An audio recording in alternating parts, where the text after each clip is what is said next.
जय श्री हरि। भगवान श्री हरि के चरणों में प्रणाम करते हुए, समस्त हरि भक्तों के चरणों में प्रणाम करते हुए, वैशाख मास के शुक्ल पक्ष में आने वाली मोहिनी नामक एकादशी की व्रत कथा एवं महात्म्य सुनते हैं। धर्मराज युधिष्ठिर ने भगवान जनार्दन से पूछा, हे जनार्दन, वैशाख मास के शुक्ल पक्ष में कौन सी एकादशी होती है, उसका फल क्या है, उसकी विधि क्या है। भगवान श्री कृष्ण बोले, हे धर्मराज, पूर्व काल में परम बुद्धिमान भगवान श्री रामचंद्र जी ने महर्षि वशिष्ठ से भी यही बात पूछी थी जिसे आज तुम मुझसे पूछ रहे हो। पुराणों में एक विशेष शैली रही है कि भगवान को भी प्रश्न पूछा जाए तो पुराने इतिहास से उठाकर वो कथा सुनाते हैं। इसके पीछे भाव यही है कि अपने आप को बड़ा नहीं मानते, इसलिए हम भी सीधी साधी जो मूल कथा है उसको कहने का प्रयास कर रहे हैं। ज़्यादा व्याख्या की आवश्यकता नहीं समझते। भगवान श्री कृष्ण ने कहा कि श्री रामचंद्र जी ने वशिष्ठ जी से यही बात पूछी थी जिसे आज युधिष्ठिर महाराज तुम मुझसे पूछ रहे हो। तो भगवान श्री राम जी ने क्या पूछा वशिष्ठ जी से? तो उन्होंने कहा, हे वशिष्ठ जी महाराज, हे भगवान, जो सब पापों का क्षय तथा सब प्रकार के दुखों का निवारण करने वाला व्रतों में उत्तम व्रत हो, उसे मैं सुनना चाहता हूँ। वशिष्ठ जी बोले, श्री राम, आपने बहुत उत्तम बात पूछी है। मनुष्य आपका नाम लेने मात्र से ही सब पापों से शुद्ध हो जाता है। फिर भी लोगों के हित की इच्छा से मैं पवित्रों में पवित्र उत्तम व्रत का वर्णन करूंगा।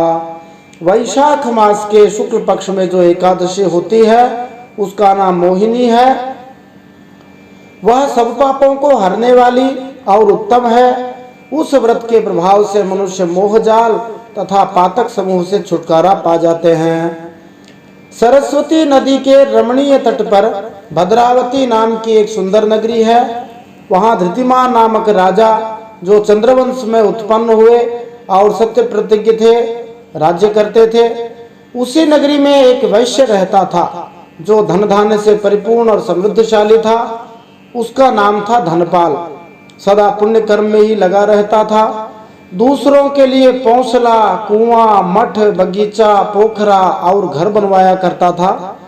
भगवान श्री हरि की भक्ति में उसका हार्दिक अनुराग था। वह सदा शांत रहता था। उस वैश्य के 5 पुत्र थे, सुमना, द्युतिमान, मेधावी, सुकृत तथा धृष्ट बुद्धि। धृष्ट बुद्धि 5वां पुत्र था। वह सदा बड़े बड़े पापों में ही लगा रहता था। जैसा कि नाम से स्पष्ट है, धृष्ट माने बेकार बुद्धि हो, उद्दंड बुद्धि हो। जुए आदि दुर्व्यसनों में उसकी बड़ी आसक्ति रहती थी। खूब जुआ खेलता था, वेश्याओं से मिलने के लिए लालायित रहता था। उसकी बुद्धि न तो देवताओं के पूजन में लगती थी और न पितरों तथा ब्राह्मणों के सत्कार में लगती थी। उस समय तो एक धृष्ट बुद्धि था। आज तो ऐसे अनेक धृष्ट बुद्धि घर घर में मिल जाएंगे जो खूब जुआ खेलते हैं, ऑनलाइन खूब उल्टे सुल्टे काम करते रहते हैं। वह दुष्टात्मा अन्याय के मार्ग पर चलकर पिता का धन बर्बाद किया करता था। एक दिन वेश्या के गले में बाढ़ डाले चौराहे पर घूमता देखा गया, तब पिता ने उसे घर से निकाल दिया। बंधु बांधवों ने भी उसका परित्याग कर दिया। अब वह दिन रात दुख और शोक में डूबा तथा कष्ट पर कष्ट उठाता हुआ इधर उधर भटकने लगा। एक दिन किसी पुण्य के उदय होने से वह महर्षि कौंडिन्य के आश्रम पर जा पहुंचा। वैशाख का महीना था। तपोधन कौंडिन्य गंगा जी में स्नान करके आए थे।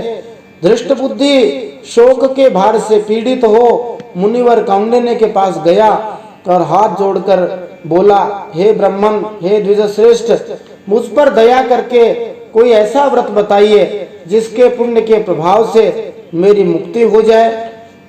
कौंडिन्य बोले, वैशाख के शुक्ल पक्ष में मोहिनी नाम से प्रसिद्ध एकादशी का व्रत करो। मोहिनी को उपवास करने पर प्राणियों के अनेक जन्मों के किए हुए मेरु पर्वत के जैसे महापाप भी नष्ट हो जाते हैं। वशिष्ठ जी कहते हैं, श्री रामचंद्र मुनि का यह वचन सुनकर धृष्ट बुद्धि का चित्त प्रसन्न हो गया। कौंडिन्य के उपदेश से विधि पूर्वक मोहिनी एकादशी का व्रत किया। नृपश्रेष्ठ, इस व्रत के करने से वह धृष्ट बुद्धि निष्पाप हो गया। हम भी यदि इस व्रत को करेंगे तो निष्पाप हो जाएंगे और दिव्य देह धारण कर गरुड़ पर आरूढ़ हो सब प्रकार के उपद्रवों से रहित भगवान श्री हरि विष्णु के धाम को चला गया। इस मोहिनी एकादशी के दिन ही भगवान श्री हरि विष्णु ने मोहिनी अवतार ग्रहण किया था। वैशाख मास भगवान श्री हरि को बहुत प्रिय है, अतः इस वैशाख मास में यत्न पूर्वक एकादशी का व्रत करना चाहिए। जिन लोगों को भूख ज्यादा लगती हो वे अन्न का त्याग तो कम से कम कर ही दें। इस प्रकार यह मोहिनी का व्रत बड़ा ही उत्तम है। इसको पढ़ने और सुनने से 1000 गाय दान करने का फल मिलता है, अतः स्वयं भी सुने और दूसरों को भी सुनाएं। श्रीमन नारायणार्पणमस्तु।